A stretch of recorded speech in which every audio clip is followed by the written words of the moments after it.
Pernah kebayang nggak gimana rasanya tinggal di kota besar? Gemerlapnya, kesempatannya, banyak banget yang mimpin itu.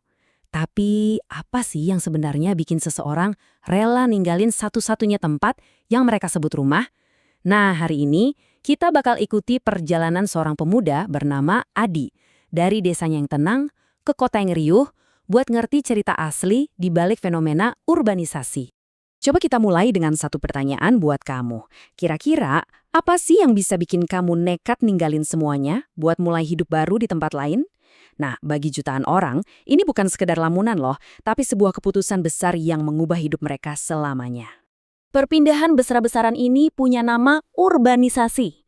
Dan ini tuh lebih dari sekedar pindah alamat ya. Ini soal perubahan total cara kita hidup, cara kita berpikir, bahkan sampai mengubah wajah sebuah daerah. Oke, sekarang kita kenalan yuk sama tokoh utama cerita kita, namanya Adi. Dia tinggal di sebuah desa, tapi hatinya udah mulai gelisah, kepikiran buat pergi.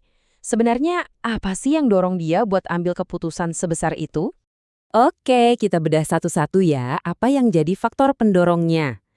Coba bayangin posisi Adi. Di desanya cari kerja itu susah banget. Kalaupun ada biasanya di pertanian, upahnya rendah, fasilitas umum kayak sekolah bagus atau rumah sakit juga jauh. Lama-lama, desa yang dia sayang ini terasa, ya sedikit mengekang mimpinya. Nah, ini dia nih yang bikin makin jelas. Coba kita lihat angkanya. Ini bukan cuma soal perasaan, tapi data. Di kota, upah itu nggak cuma lebih tinggi, tapi juga lebih pasti, lebih stabil. Buat Adi, ini bukan lagi sekedar pilihan buat hidup lebih nyaman, tapi mungkin soal gimana caranya bisa bertahan dan punya masa depan. Tapi masalahnya bukan cuma soal apa yang mendorong Adi pergi dari desa. Ada juga magnet kuat yang seolah-olah menarik dia buat datang ke kota. Kota itu kayak manggil-manggil Adi.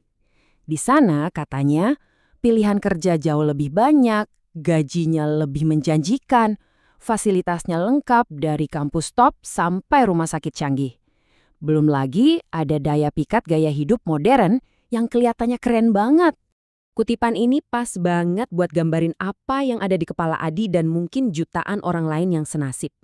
Kota itu bukan cuma sekedar lokasi geografis, tapi udah jadi simbol. Simbol harapan, sebuah tempat di mana mimpi-mimpi yang kelihatan mustahil di desa bisa jadi kenyataan. Dan akhirnya Adi nekat.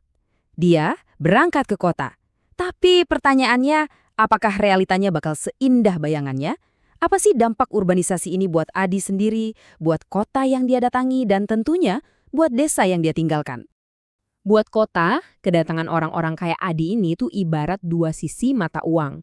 Di satu sisi, bagus dong, banyak tenaga kerja yang bisa menggerakkan roda ekonomi. Tapi di sisi lain, kalau pendatangnya terlalu banyak dan nggak terkendali, sumber daya kota jadi keteteran.